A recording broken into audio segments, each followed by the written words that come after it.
Assalamualaikum warahmatullahi wabarakatuh. Kami dari kelompok 14 ingin mempresentasikan hasil diskusi kami yang berjudul Hubungan tingkat pengetahuan dengan perilaku pencegahan HIV/AIDS pada remaja. Yang pertama ada pengantar dan tujuan. Yang pertama itu ada tujuan khusus menguji hubungan antar tingkat pengetahuan dan perilaku pencegahan HIV/AIDS pada remaja. Yang kedua ada tujuan khusus identifikasi tingkat pengetahuan, identifikasi perilaku pencegahan dan analisis hubungan keduanya. Terus selanjutnya ada latar belakang singkat. HIV/AIDS tetap menjadi masalah kesehatan masyarakat Indonesia. Diperkirakan 564.000 AIDS 63 yang mengetahui statusnya. Januari sampai Maret 2005 tercatat 15.318 kasus baru. Pada remaja 15 sampai 19 tahun menunjukkan peningkatan kasus yang mengkhawatirkan. Selanjutnya ada kenapa fokus pada remaja. Remaja menghadapi transisi perkembangan dengan rasa ingin tahu dan pengaruh sosial, rentan terhadap perilaku cis, seks prematur, nafsa, suntik, pengetahuan rendah, dan mitos memperkuat stigma dan penghambat deteksi dini. Baik, selanjutnya adalah cara penularan dan mitos mengenai HIV.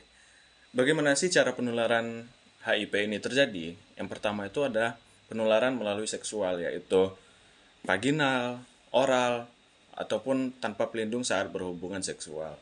Yang kedua kontak darah.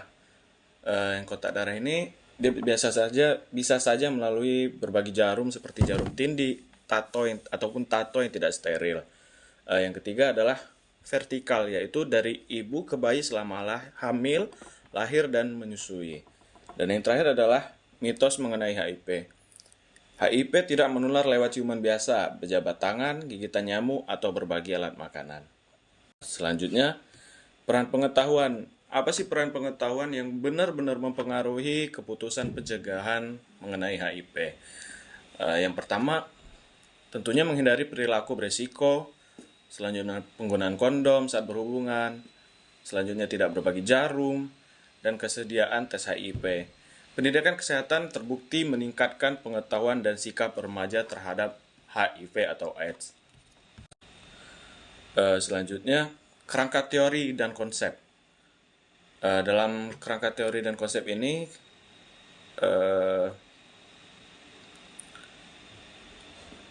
menggunakan model KAP ataupun pengetahuan, kesikap, lalu ke perilaku. Pengetahuan sebagai predisposisi dipengaruhi pemungkin ataupun akses ataupun sarana dan penguat dukungan sosial dalam bentuk perilaku pencegahan.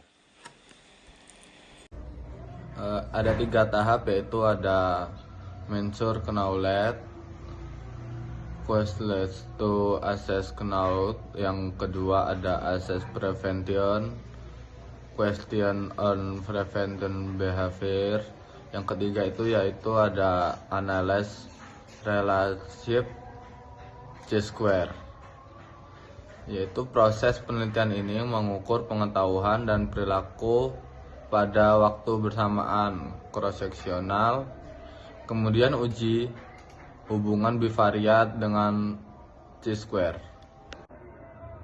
Untuk metode singkat, yaitu ada 3. Yang pertama ada desain, kuantitatif, deskriptif, korelatif, dan cross-seksional.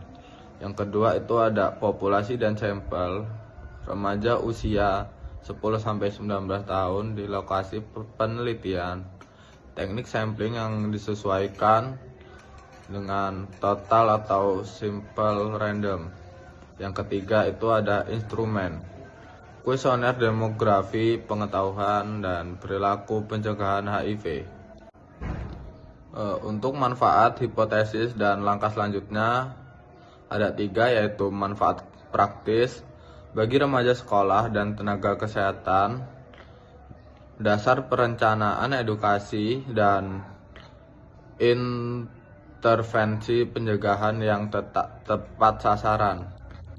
Yang kedua yaitu ada manfaat teoritis dan peneliti, menambahkan khazanah ilmu dan menjadi referensi bagi peneliti lanjutan.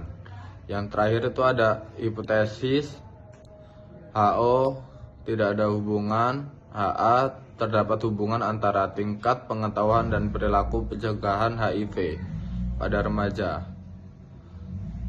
Untuk langkah selanjutnya itu ada pengumpulan data lapangan, uji validitas atau rehabilitas instrumen, dan analisis univariat dan bivariat sisware atau FISH.